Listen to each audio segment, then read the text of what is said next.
I thought that we should not only support women, but build a program around helping them be successes in business. So we're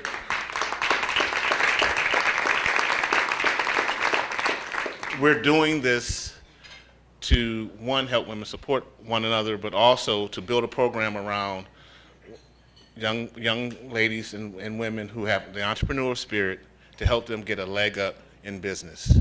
Oftentimes, it's considered a good old boys club, and they quite frankly don't play quite fair, but there are some tools that we have in our toolbox to help women become more successful.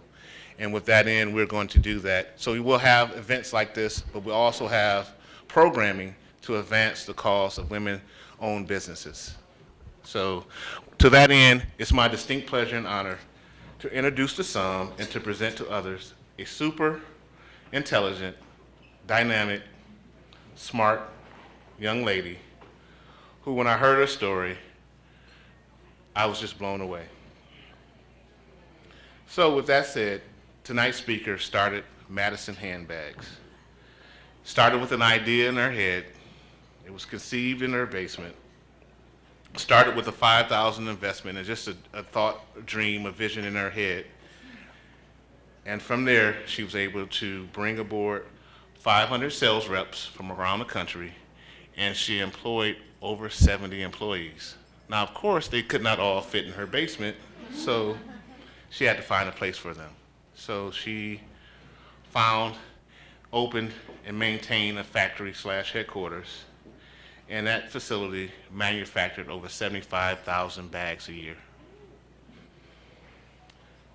So as you can see, she has an ability that I wish I had to take an idea and see it all the way through to that idea become something that's tangible and something that can manifest itself into a way of life, a living, a source of income. Today, she currently operates 2 businesses. You hear that? 2 businesses. She's the president of Lexington Payment Services, which provide credit card processing services to businesses. And she also just started a new venture, Clover Staging, where she helps homeowners sell their home faster and for more money. Can't ask for a better deal than that. And her tagline is, which provides first-class staging services to help homeowners maximize the appeal and selling price of their homes. And if you see her, like I've several times have seen her walking down Hudson and Warren, on Warren Street, she seems a little preoccupied, simply because she has a thought or idea that she's processing in her head. While she's getting her daily exercise, she's really working through those plans, and I really admire that in her. And to that end, I've offered to write the foreword in her autobiography, which I think should be called Morning Dance, and she may explain why I came up with that title for her own autobiography that she has not written yet, and I have not written the foreword to yet. But hopefully she'll see that from tonight's attendance, and that from the overwhelming calls that we've gotten about her and people wanting to attend, that there's people out here that want to hear her story. So without much further ado, I'd like to bring forward to you the dynamic Trish Rost.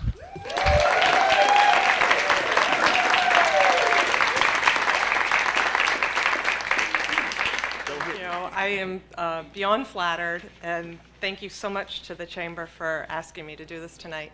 I'm truly honored, and thank you so much to all of you for coming.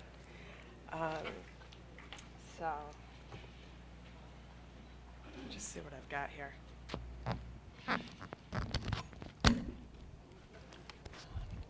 So when they asked me a few months ago to do this, I started thinking about what I'd like to talk about tonight. And one of the ideas that came into my head was the first business that I had ever started. And that actually became the title for tonight's talk, which is Never Underestimate Your Gumballs. So the story goes back to when I was 7 years old, and my family was living with our grandparents because my parents were working on building a house. So all the aunts and uncles and cousins were, coming and visiting regularly.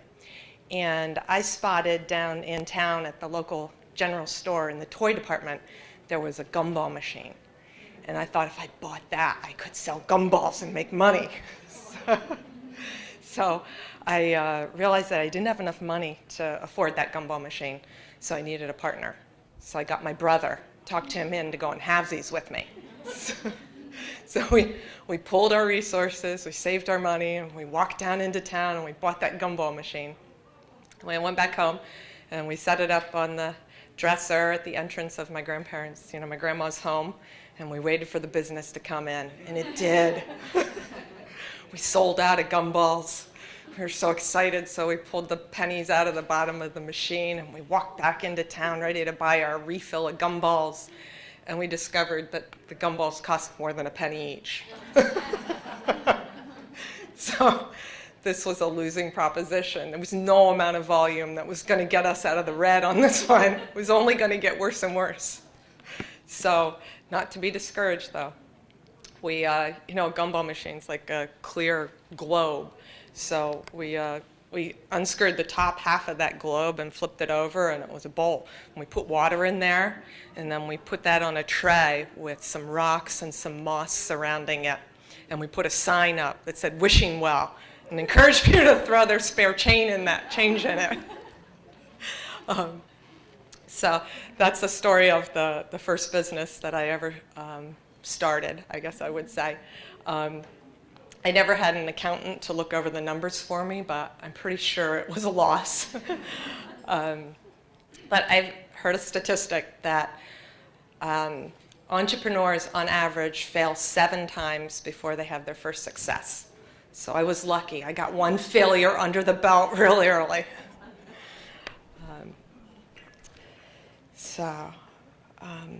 So seriously, though, I think I did learn some valuable lessons from that experience. First was, obviously, know your costs. Make sure you're going to be able to make money at what you're trying to do. But secondly, and really importantly, is it's okay to take a risk, and it's okay to fail. And thirdly, you can always keep reinventing yourself. So tonight's talk is really about risks, all about taking risks in your personal life, taking risks in your professional life. I'm going to share some of the risks that I've taken in business, and I'm also going to share the biggest risk that I've ever taken in my life. So let's talk about Madison Handbags. Madison Handbags was a home party business, for any of you who haven't heard of it or don't know what it was. I know some of you have some bags, and thank you so much. So it was a home party business. And we sold handbags at home parties, similar to like Silpata jewelry or Pampered Chef. But our niche was that they were custom-made bags. So women would come to the party, they'd pick out their style of bag, they'd choose their fabrics, and then we would custom make it for them and deliver it 4 to 6 weeks later. So as Jeff said, I started the company in the basement of my home. And over 10 years, we grew it into a multi-million-dollar business. We had women from all over the country join the company. We were making over 75,000 handbags a year and shipping them to every state in the USA. And in fact, we did have sales consultants in Hawaii and Alaska. But to give you really the full story of the humble beginnings of Madison Handbags, I have to take you back to what was going on in my life at that time. My then husband's business had failed and took nearly everything we had with it. And we were really struggling financially to get by. And then it was during that time that I got diagnosed for the first time with cancer. And so I went through 9 months of chemo and radiation. And I was working that whole time because I was the sole breadwinner for our family. And I was also providing the very much needed health insurance that was providing for my treatments. So I would get up every morning and I'd pull my wig on and I'd make that hour-long commute to work. And the whole time I would dream about this handbag business idea that I had. And I dreamed about the whole line of bags that we would have, and I dreamed that how we'd change the fabrics with the seasons, and I dreamed that women would enjoy going to these parties and designing bags, and that it would grow across the country. And I dreamed that we'd have our own factory someday to make the bags, and that someday we'd take our top sellers on trips to spas and Caribbean resorts. And I dreamed all that before I had even made or sold a single bag. But ladies, I had a long commute. I had a lot of time to fill. And actually, all of those dreams did eventually come true.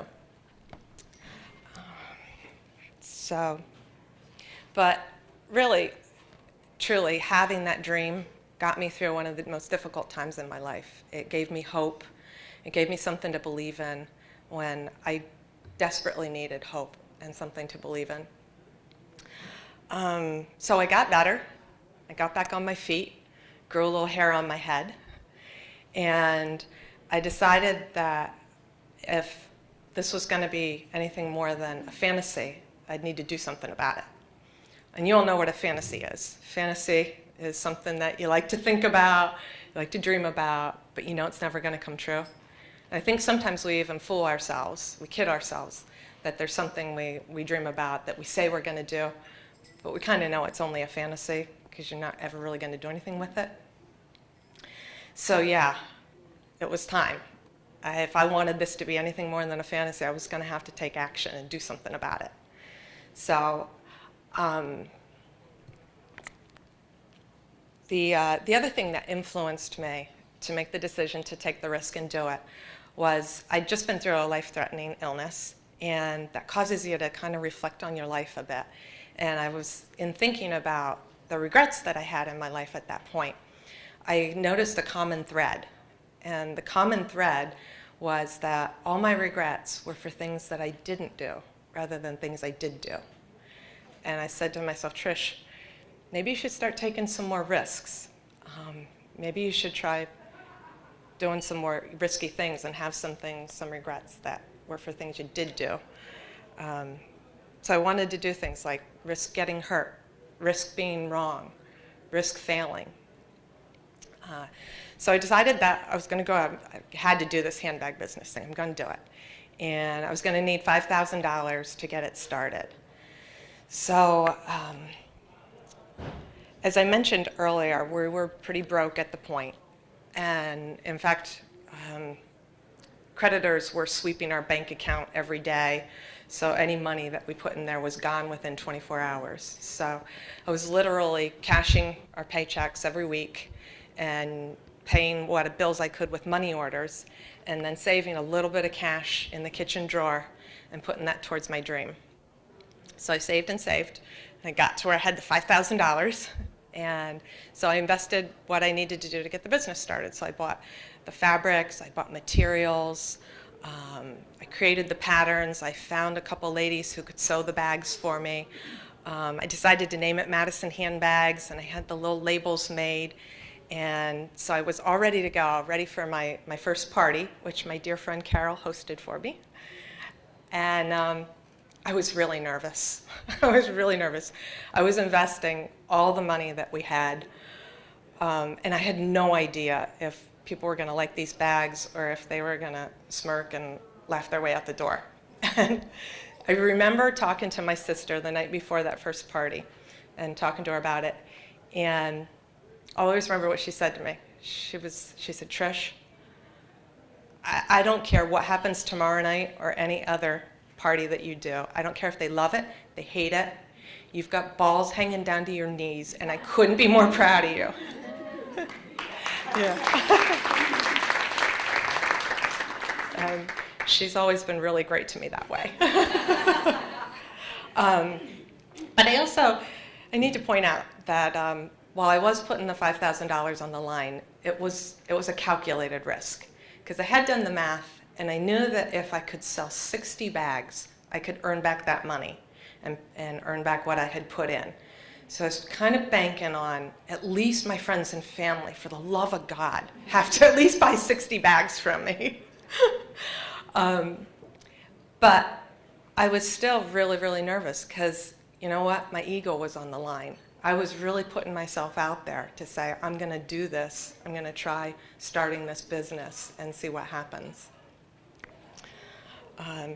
So as you can guess, that party went really well. Oh, no, wait, let me back up. So yeah, my ego was on the line. And also, not everyone in my life believed in the idea. You know, you get a lot of those kinds of questions that make it clear that somebody thinks you're being silly and that they're really expecting you to fall flat on your face. So I did that first party, and as you can guess, it went really well. And things went really well after that. And the company just, it grew and grew. After a couple of years, we opened a factory in Troy. Then a year later, we had grown so much we needed to move to a larger space. Then after a few years of running double shifts there, we had to move to a larger space. And women joined the company from all over the country. And I have to say that, you know, when I started the business, honestly, I started it for myself and my own goals. And I was just so humbled and blown away by how many women and people got involved and how much work they put into it and how much pride they took in that company. And it meant so much to me that it really meant so much to them. So everything went really great for quite a while until it didn't. And the market changed, and women just kind of got tired of going to home parties. And not just Madison handbag parties, like all home parties. The industry really took a downturn. And you know, quite a few of the companies have closed since that time. So I really had to realize that I had built a company, we had built a company that was incredibly dependent upon that sales channel. And we looked at different ways to try to sell the bags, trying to sell them at retail, we couldn't compete. Selling them online was even worse. Essentially, we had a sewing factory, so I tried to figure out anything we could sew, but could not compete against the cheap labor from overseas. So within a couple years, it became clear, and it became critical that we had to close our doors. And it was a really, really hard decision for me to announce.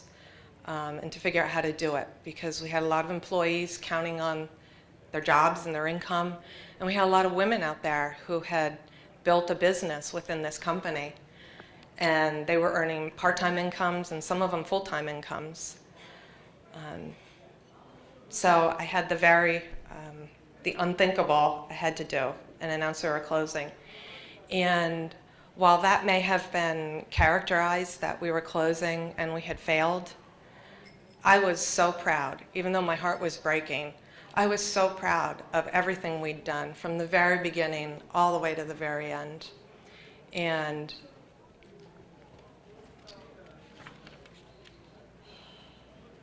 I closed the business with all the courage and the grace I think I could ever muster in my life. So what comes next? So closed the Madison handbags a little over 2 years ago.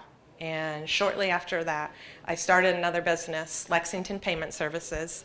We do credit card processing. And I named it Lexington after one of the bags that was in the original Madison handbag collection, a Lexington business tote. But recently, I started another new business, just launched Clover Staging, and I'm really excited about it. We do residential real estate staging. We do everything from a consultation to help homeowners prepare their home for sale to get the maximum price and sell as quickly as possible. We also go into a vacant home and we'll bring in all the furniture and decorative accents and stage it for them. And I'm just really excited about this business, and here's why. Because statistically, a professionally staged home will sell 3 times faster for 7% higher price. And the cost to do it to the homeowner is usually less than 1%. So let you do the math on that. It's an incredibly valuable investment for someone to make. So I really believe in this. I'm excited about it. But I'm also taking a risk again, because I have no idea. I don't know if this is going to take off in this region, in this area or not. And I can feel it in my gut. I feel like I did when I was starting Madison Handbags. And I can tell my ego's on the line once again. So let's talk a little bit about risks. I'm a big fan of taking risks, but let's be honest, not all risks are good risks, right? So how do you evaluate a risk? What do you do? I think you can dissect it and try to peel back the layers and say, what's in this risk that I'm thinking about taking? Is there a financial component to it? Is your job maybe going to be part of the risk? Is there a relationship that's at risk? And how much of it is your ego that you're worried about risking too? And by ego, I mean those thoughts in your heads about what will people say? What will my family think? Will I embarrass myself? And I think that the ego is often the biggie. That's the thing that really keeps us from taking the risk and going out and doing the things that we want to do. It's the thing that usually holds us back. It's not really the money or the job or your time. It's your ego.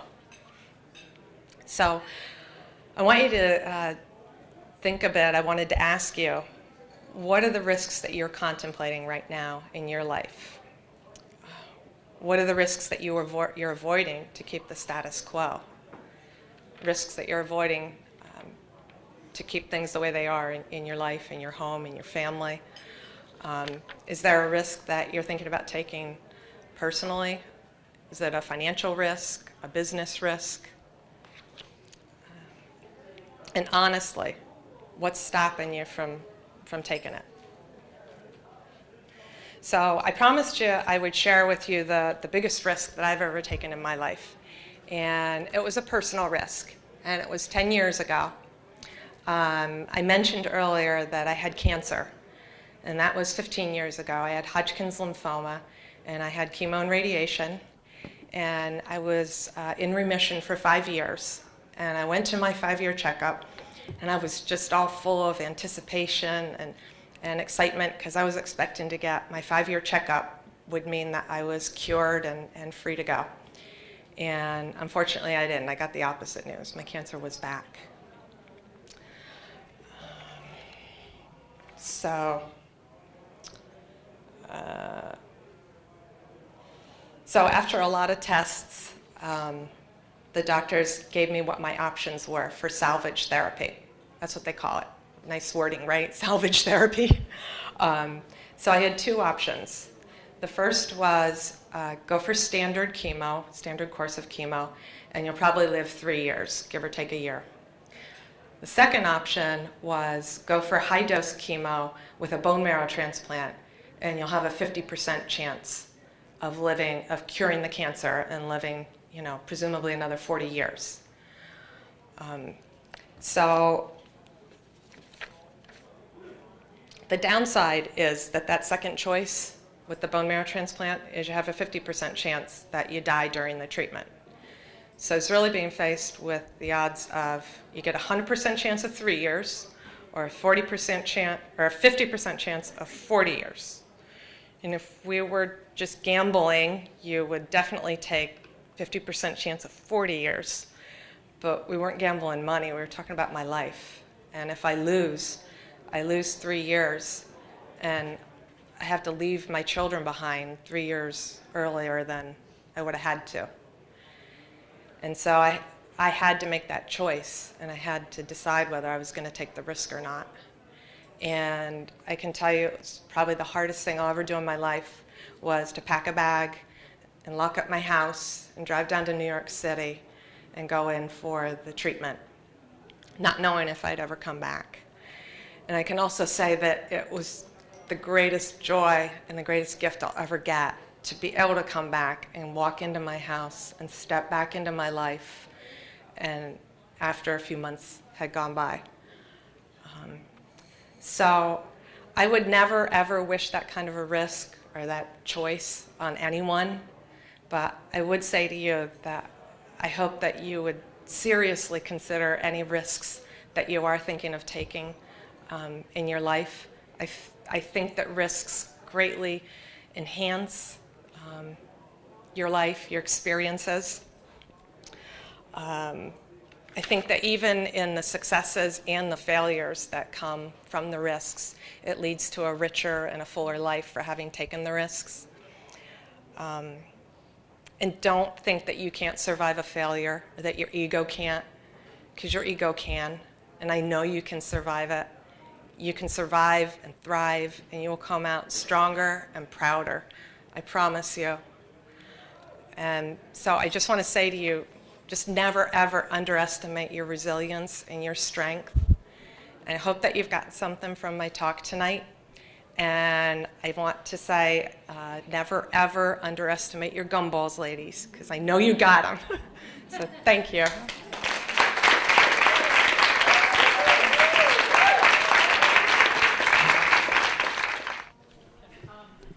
Speak loud. Just a question. When you started Madison Handbags and you decided to not sell just, you were your own salesperson, and you expanded it to this home-based direct marketing business. What did you tell the women? Did you tell them your story? How did you get them motivated to then take over this army of salespeople across the nation? Oh gosh. Okay. So the question is, what did I say to kind of recruit the first women to join Madison Handbags? We have one of them right here in the audience. Got number 2, Tara Buffa. Simply the bags, ladies. That's what I was going to say, is I think that people fell in love with the bags and the concept. And I think probably on some level they believed that I was going to be able to lead the company. They believed in me. Absolutely. But I don't think I ever said anything. I think they just probably felt it. I don't, yeah. Thank you. Thank you for the question.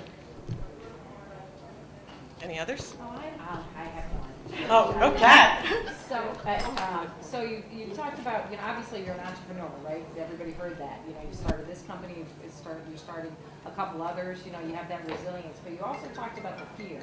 So if you had to mark one thing, you're starting a new company again, you're overcoming that fear. What's the element that you can speak to, like for everybody, to take that jump? Because, you took a jump. First it was, you described your illness and taking risks.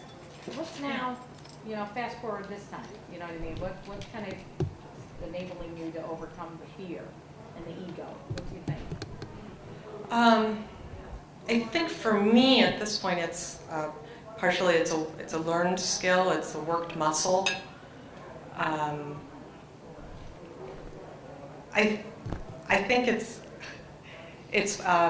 just wanting it badly enough too, that pushes you forward. Yeah, thank you. Yes, question. So I have a question, because starting a business and running a business involves many different kinds of things. So there's the things that you do like to do and the things that you don't like to do. How do you approach those two different, like what are your favorite things to do and what are your least favorite things to do, and how do you allocate your time so that you're doing things that you don't like to do as well as the things that you like? Oh gosh, okay, great question. I don't know if everyone heard, but yeah, how do you allocate your time between the things you don't want to do and the things you want to do?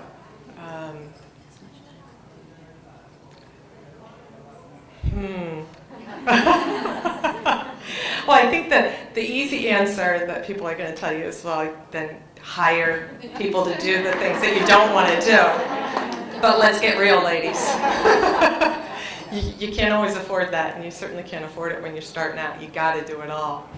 I think it's like anything in life. I mean, if you got through school, you had to make yourself do stuff you didn't want to do. Nobody liked every subject. So I don't know. Like, Do you set aside time specifically for the things that you don't want to do so that you make sure you get to them? Actually, I just came up with what I do. The thing that I really don't want to do, I'll do it first. And usually I call it the monkey on my back. It's the phone call I don't want to make because it's the unhappy customer I don't want to deal with. It's it's the bad thing that I don't want to do, I make myself do it first when I have the wherewithal to think of that. Yeah, but it's yours. Thank you.